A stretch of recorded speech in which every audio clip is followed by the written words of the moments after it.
Եթե ունես մի պտղատու ծառ, որը երկար ժամանակ է աճում, կանաչ, առողջ, գեղեցիկ տերևներով, բայց պտուղ չի տալիս, ապա այս տեսանյութը քեզ համար է։ Որովհետև այսօր ես քեզ ցույց եմ տալու մի իրական տեխնիկա, որը տարիներ շարունակ օգտագործվել է եւ ճիշտ կիրառելու դեպքում կարող է ստիպել այդ ծառին սկսել պտուղ տալ։ Բայց պետք է իմանաս, որ դա անելու ճիշտ ձև կա եւ սխալ ձև։ Եվ հենց դրա մասին ենք այսօր խոսելու։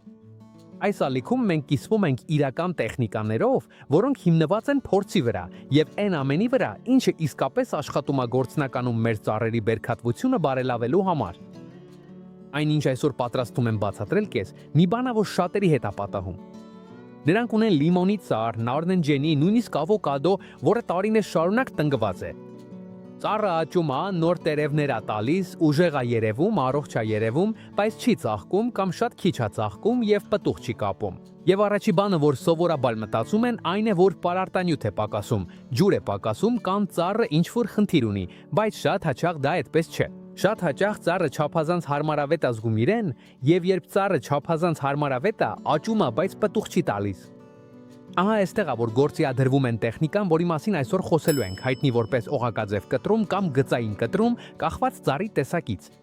Սա մի տեխնիկա է, որն օգտագործվել է տարիներ շարունակ գյուղատնտեսության մեջ, հատկապես ցիտրուսայինների եւ ավոկադոյի դեպքում, եւ եթե ճիշտ կիրառվի, ծառին վնաս չի տալիս, այլ խթանում է ծաղիկների եւ պտուղների առաջացումը։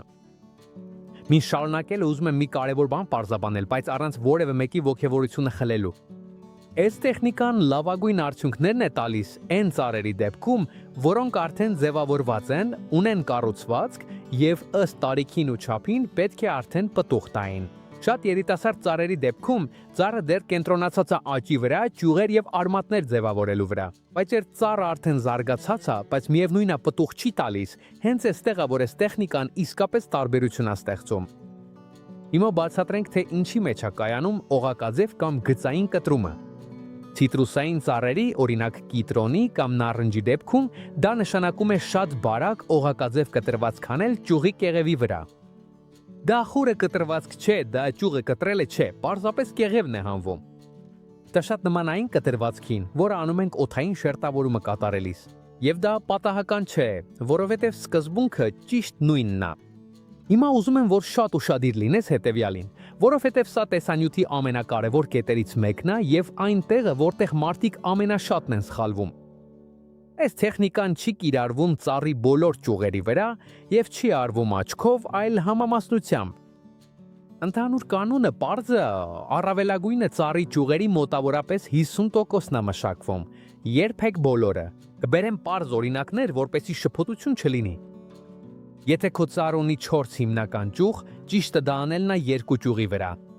Եթե ունի 6 ճյուղ, անում ես 3-ի վրա։ Եթե ունի 10 ճյուղ, անում ես 5-ի վրա։ Իմ կոնկրետ դեպքում, օրինակ, այս կիտրոնենին ունի 15 ճյուղ։ Այս կանոնին հետևելով, ժամանակին ճիշտը տեխնիկան կիրառել մեր մոտ 7 ճյուղի վրա, երբեք բոլորի։ Ինչպես տեսնում ես, հիմա արդյունքները ակնհայտ են։ Մեծ, լավ ձևավորված կիտրոններ, շատ առատ եւ այն էլ ծաղկամանում, ինչը դա էլ ավելի արժանի է դարձնում։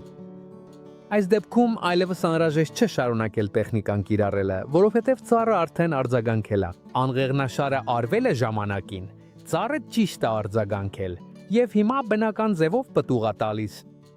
Սա նույնպես կարևոր է հասկանալ, անղեղնաշարը այնպիսի բան չէ, որ անընդհատ արվում է։ Սա հատուկ տեխնիկա է ծառին խթանելու համար, երբ դա անհրաժեշտ է։ Երբ ծառը արդեն պտուղ է տալիս, ինչպես հարկն է, լավագույնն է թողնել նրան հանգիստ, լավ խնամել եւ պարզապես վայելել արդյունքը։ Հիմա հասկանանք, թե ինչու այս տեխնիկան այդքան լավ է աշխատում։ Ծառն ունի 2 հիմնական հոսք։ Մեկ կողմից արմատները ջուր եւ սննդանյութեր են ուղարկում վերև ցողունի ներսով։ Մյուս կողմից տերևները էներգիա են արտադրում ֆոտոսինթեզի միջոցով։ Այդ էներգիան սովորաբար իջնում է ծառի կեղևով դեպի բունն ու արմատները։ Երբ մենք կատարում ենք օղակաձև կտրումը, խաթանում ենք էներգիայի այդ վերադարձը, որը իջնում է կեղևով։ Այսպիսով ծառի վերևի մասում արտադրվող ամբողջ էներգիան կուտակվում է այդ հատվածում, եւ ծառը, որպես բնական արձագանք, օգտագործում է այդ էներգիան վերարտադրվելու համար, այսինքն ծաղիկներ եւ պտուղ տալու համար։ Ահա թե ինչու, երբ օդային շերտավորում ենք անում, հենց շերտավորման վերևում շատ պտուղներ են հայտնվում, չէ՞։ Դա պատահական չէ, դա հենց նույն ֆիզիոլոգիական սկզբունքն է։ Ես սա շատ անգամ եմ ստուգել։ Փոքր ճյուղերի վրա, որտեղ օղակաձև կտրում կամ շերտավորում է արվել, ես տեսել եմ 6, 8, 10 եւ նույնիսկ ավելի պտուղներ մեկ ճյուղի վրա, մինչդեռ նույն ծառի մյուս ճյուղերը, որտեղ ոչինչ չի արվել, շատ քիչ կամ ընդհանրապես պտուղ չեն տալիս։ Սա բախտի հարց չի, սա ծառի արձագանքն է այդ խթանի։ Հիմա անցնենք անհրաժեշտ նյութերին եւ հանգիստ քայլ առ քայլ բացատրությանը։ Այս դեպքում ես ցույց եմ տալու, թե ինչպես է օղակաձև կտրումը արվում միայն մեկ ճյուղի վրա։ Օրինակ բերելու համար այս կոնկրետ ծառի վրա արդեն նախկինում աշխատանք է տարվել, եւ ինչպես տեսնում եք, այն արդեն պտուղ է տալիս, այնպես որ անհրաժեշտ չէ նորից կիրառել այս տեխնիկան։ Բայց ես ցույց եմ տալիս, թե ինչպես է դա արվում, որպեսզի դու կարողանաս ճիշտ կիրառես քո ծառի վրա։ Օղակաձև կտրում կատարելու համար մեզ պետք է լավ սրված դանակ կամ կտրիչ, ուրիշ ոչինչ։ Կարևորն է որ այն լավ կտրի, որովհետև մենք պատրաստվում ենք մի քանի մաքր կտրվածքներ անել։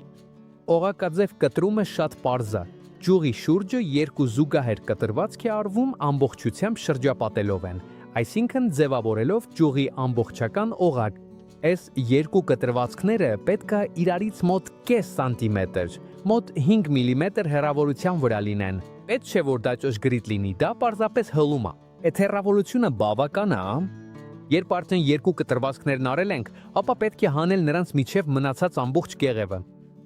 Դրա համար պարզապես երկու օղակների միջև կենտրոնում փոքրիկ կտրվածք ենք անում եւ հանում ճյուղը շրջապատող ամբողջ կեղևը։ Երբ հանում ենք կեղևը, երևում է կամբիումը։ Այն երևում է որպես փոքրիկ հարթ, մի փոքր փայլուն թաղանթ։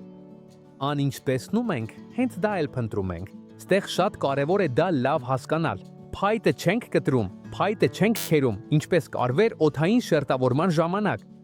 Այս դեպքում մենք չենք հանում կամբիումը, չենք խորանում ավելի, չենք վնասում ճյուղի ներսը, պարզապես հանում ենք կեղևը, ոչ ավելին։ Երբ օղակաձև կտրումը ճիշտ է արված, կեղևը հեշտությամբ դուրս է գալիս, եւ այդ հարթ ներքին մասը մնում է տեսանելի։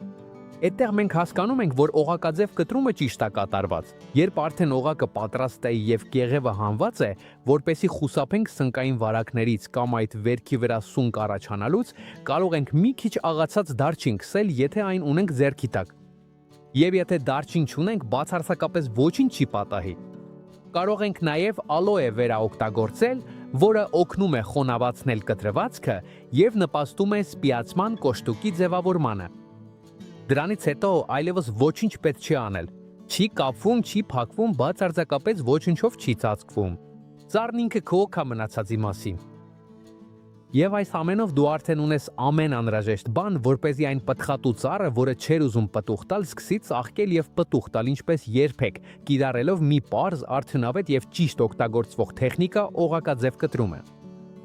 Եթե այս տեսանյութը քեզ օգտակար էր, դուր եկավ, կիսվիր այն մեկի հետով ունի ծառ, որ պտուղ չի տալիս եւ բաժանորդագրվիր ալիքին։ Որովհետև այստեղ էկոպլանտուրում մենք կիսվում ենք իրական տեխնիկաներով ավելի շատ պտուղ ստանալու, բերքատվությունը բարելավելու եւ մեր ծառերից առավելագույն արդյունք ստանալու համար։ Լինի դա հողում, թե ծաղկամանում։ Հանդիպենք հաջորդ տեսանյութում։ Եվ հիշիր, շատ հաճախ խնդիրը ոչ թե ավելի շատ պարարտանյութ տալն է, այլ ճիշտ ձևով ծառը խթանել իմանալը։ Տնտեսություն եւ ջերմ գրկախառնություն։